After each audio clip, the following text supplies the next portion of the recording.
Let's start right from the beginning.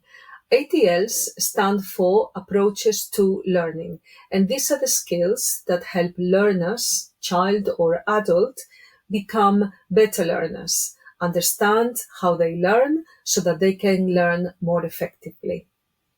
ATL skills have always been important, but AI has changed the education landscape completely. If we still view teaching as a process of pouring knowledge into students, then we've already lost, because any search engine, any AI tool can deliver information faster than any of us. Students can ask any question and get an immediate answer. If our identity as teachers is centered on being the keepers of knowledge, the system collapses. However, if we see our role as helping students not only access information, but to select, to interpret, to analyze, and to question that information, then our role becomes even more, not less, important. The challenge is no longer access to information. It is knowing what questions to ask, identifying which sources are reliable, having the ability to summarize large amounts of information accurately. It's knowing how to judge quality and relevance. And it is also knowing how to communicate effectively using your own voice. And for these reasons, ATL skills are becoming increasingly necessary. Without these, students get lost in a sea of AI answers, and their voice gets lost as well. Thinking skills can easily be woven into ordinary teaching right from the early years onwards. If you view yourself in the classroom as a facilitator of learning, guiding your students' discovery rather than just delivering monologues, you're opening the door to true, genuine thinking. And the simplest tool? Questions. Avoid using yes-no questions. Use instead age-appropriate questions that spark curiosity. For instance, what do you notice? Why might this matter? What else could explain this? What would happen if?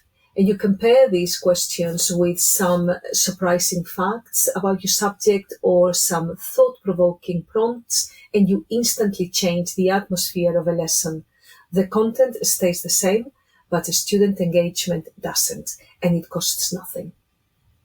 If we want students to use AI responsibly, then we need to focus on developing student agency. And this is the student's capacity to take initiative, to make informed choices, and also to take ownership of their learning.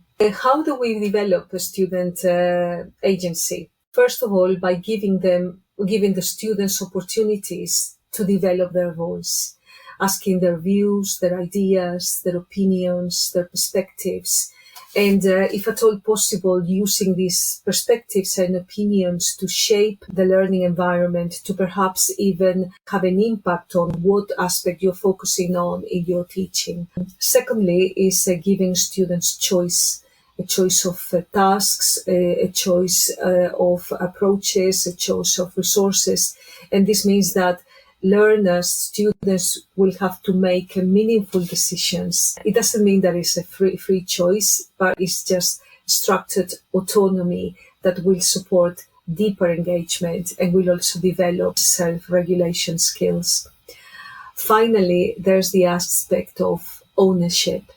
So what we want is we want students to reflect on their own goals, to reflect on their progress, to take responsibility for their own learning journey. So there is a sort of personal investment in the tasks and in the learning. You can see that if we only give students questions that require memorization, students will naturally turn to AI for answers and to do the heavy lifting.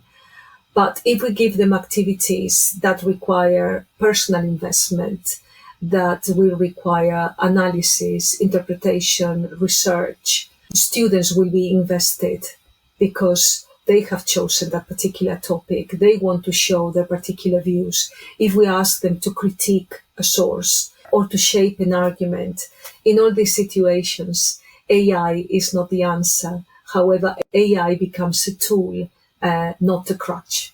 Discernment comes from practice, practicing decision-making, problem-solving, and evaluating quality.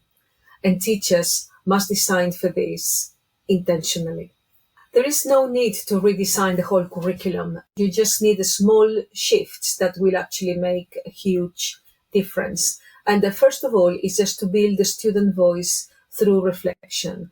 And to do this, you can include exit tickets at the end of the lesson or end of unit self-evaluation questionnaires or short reflective tasks that can help students evaluate their own learning. All of these will signal to the students that their perspective matters. Also, change the classroom layout and also your task design. Use more group work. And group work is a magic on its own. Just because we put 4 students together, it doesn't necessarily mean they're going to be able to work effectively as a team or as a group. So students need to learn how to collaborate. So setting team rules, taking on roles, negotiating, resolving conflict, all of these habits take time, but they really pay off. Also, creating stepping stones for communication. So we know that not everybody is ready to do presentations in front of an audience. So rather than push these students straight into this kind of whole class presentation, start small. First present to a partner, then perhaps to a small group, and then finally to a whole class. Confidence like this grows in layers. Each of these tasks builds not just subject knowledge, but really useful skills that students will take with them well beyond their school days, once they go to university and later on in their workplace. So really, really important to try and develop them every day, little by little in our lessons. ATL skills are not extras. They are the heart of good learning, especially in a world shaped by AI. With intentional questioning, structured reflection, and meaningful choice, teachers can truly build the skills that genuinely prepare students for the future. If you found this useful, like, share, and subscribe. And tell me in the comments, which ATL skills do your students struggle with the most?